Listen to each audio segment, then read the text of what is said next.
दोस्तों, अगर आप अपने पैसों को सेविंग मनी करके एक ही बैंक अकाउंट में रखते हैं तो आप हो जाइए सावधान, क्योंकि इस टाइम काफ़ी ज़्यादा बैंक अकाउंट फ्रीज होल्ड हो रहे हैं और रीजन ओनली एक ही आ रहा है कि हमारा क्राइम ब्रांच से हो गया है और सीबीआई जांच कर रही है। तरह तरह के उसमें नियम लागू कर दिए जा रहे हैं। तो इस वीडियो में आपको कुछ इन्फॉर्मेशन मिलने वाला है। ऐसी कुछ गलतियां आपको नहीं करनी है। अगर आप ये सब सारी गलतियां करते हो तो आपका जो अकाउंट है वो फ्रीज 100% होना ही होना है। चाहे आपका account SBI, Kotak, RBL, HDFC, Punjab national bank, चाहे किसी भी बैंक में हो, मैं हर बैंक के बारे में स्टेप बाय स्टेप बताने वाला हूं। तो मेरा आपसे विनती है, आप इस वीडियो को शुरू से लेकर अंत तक वॉच करना और एक लाइक करके जरूर जाना। चलिए बात करते हैं टॉपिक के ऊपर। तो देखिए, हमारी जो लाइफ होती है, हम लोग थोड़े थोड़े पैसे इकट्ठा करते हैं। सोचते हैं कि अगर हमारा पैसा इकट्ठा हो गया है, अपने पैसे को हम एक अच्छे बैंक में सेविंग कर दें।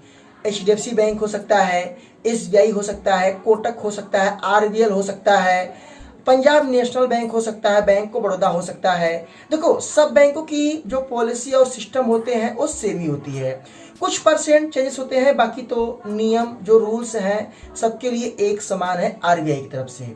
बट यहाँ पे हमारी गलती होती कहाँ पे है? जैसे मान लो आप पैसा जोड़ के 5 से 10 लाख रुपया कर लिए, तो आपने सोचा चलो भाई मेरे लिए तो एसबीआई बैंक बेस्ट है, मेरे लिए एचडीएफसी बैंक बेस्ट है, मेरे लिए कोटक महिंद्रा बैंक बेस्ट है, मेरे लिए एक्सिस बैंक बेस्ट है, आईसीआईसी बैंक बेस्ट है। हम किसी में अपना सारा पैसा जमा कर दें और हमारा पैसा बढ़ता रहेगा और आसानी से हमें जरूरत पड़ेगा तो हम अपना निकालते रहेंगे और डालते रहेंगे, कोई दिक्कत नहीं होगा। बट यहीं पे आप गलती करते हो। क्या गलती करते हो पहले आप वो जान लो। जब भी आपका ज़्यादा पैसा रहता है या आप ज़्यादा सेविंग मनी कर लेते हैं तो अपने पैसों को कभी आप एक ही अकाउंट में कभी मत रखना। क्यों? देखिए, अगर आप एक ही अकाउंट में रखते हैं, अगर मान लो ज़्यादा पैसा अकाउंट में रहने की वजह से अगर 1 रुपये का मिसबिहेव ट्रांजेक्शन अगर हो गया, तब भी आपका अकाउंट फ्रीज ब्लॉक हो सकता है। क्यों? ज़्यादा पैसा होने की वजह से बैंक अकाउंट को फ्रीज ब्लॉक इसलिए कर देता है कि बैंक ये सोचता है कि ये पर्सन के पास इतना पैसा आ कहाँ से रहा है। बैंक जो है उस अकाउंट को जब फ्रीज ब्लॉक करेगा, आप जाओगे बैंक में, मैनेजर से बात करोगे कि सर हमारा अकाउंट तो फ्रीज हो गया, मैंने कोई गलती नहीं किया, फिर क्यों हो गया?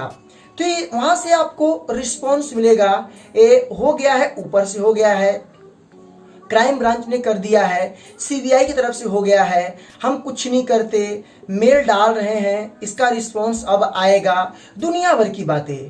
पैसा आपका है, अपने पैसों को आप जरूरत पे निकाल नहीं पा रहे हो।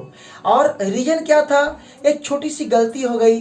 मान लो कोई एक रुपये कोई रॉन्ग पैसा आ गया और आपकी गलती तो है नहीं, तभी ये लोग फ्रीज कर देते हैं। मान लो कोई आपका फ्रेंड हो गया, आप एक इंडियन नागरिक हैं, कोई आपसे बोला कि भाई अपने अकाउंट पे 500 रुपये, 1000 रुपये लेके हमारे अकाउंट में ट्रांसफर कर दो या कैश निकाल दो।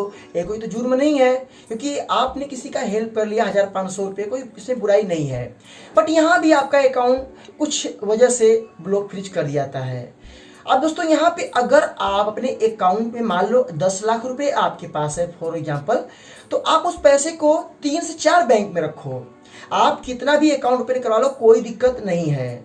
बट आप अगर इनकम ब्यौरा कर रहे हैं तो आप अपने इनकम ब्यौरा का पूरा इंफॉर्मेशन दीजिए। किसको? इनकम टैक्स डिपार्टमेंट को।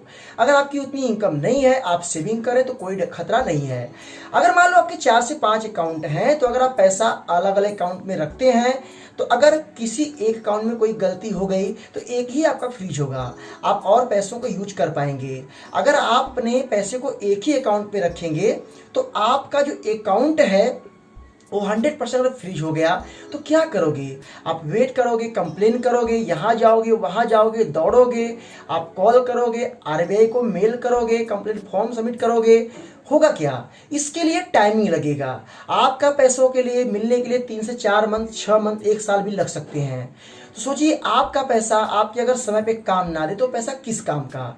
दोस्तों आपसे मैं रिक्वेस्ट करूंगा कि अगर ज़्यादा पैसा है तो एक अकाउंट में कभी मत रखना, ये आपकी सबसे बड़ी गलती रहेगी। अब कुछ पॉइंट आपको मैं और एडवांस में शेयर कर रहा हूं, जैसे कि अगर आप कभी भी अपने अकाउंट से लेन देन करते हैं तो कभी भी मान लो कोई ऐसा कोई वेबसाइट हो गया जिसमें पैसा आप इन्वेस्ट करते हैं तो आपको पैसा वहाँ से बेनिफिट के रूप में मिल रहा है, जो आपका मेन अकाउंट है कभी भी उसमें कोई ईसीएस लिंक मत करो। कहने का मतलब है जो भी आपका अकाउंट एकदम स्टैंडर्ड है, आपका उसमें पैसा अधिक रहता है, उसमें कभी ईसीएस उसमें लिंक मत करो, कभी उस अकाउंट से लोन का सिस्टम जारी मत करवाओ, कभी उस अकाउंट से बिल पेमेंट रिचार्ज मत करो, ये सारी गलतियां मत करो। उस अकाउंट से यूपीआई ट्रांजैक्शन करो बट अपने लिए करो, तो आपका अकाउंट फ्रीज ब्लॉक नहीं होगा।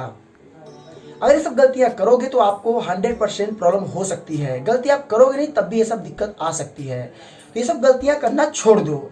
अगर मान लो आपका अकाउंट अगर फ्रीज ब्लॉक होता है, आपकी गलती नहीं है, सबसे पहले आपको जाना है ब्रांच में जाके वहां पे एक रिक्वेस्ट फॉर्म भरना है कि हमारा अकाउंट फ्रीज हुआ है। अगर बैंक मैनेजर कोई पर्सन आपका हेल्प नहीं करता है, अगर गलती आपकी नहीं है, देखिए मैं एक एक्सप्लेन कर रहा हूं, गलती अगर आपकी नहीं है, अगर आपके संग ये लोग बदतमीजी कर रहे हैं, आपका अकाउंट के लिए कोई अगर रिक्वेस्ट नहीं कर रहे हैं, तो आपको उसी समय पुलिस कंप्लेन करना है।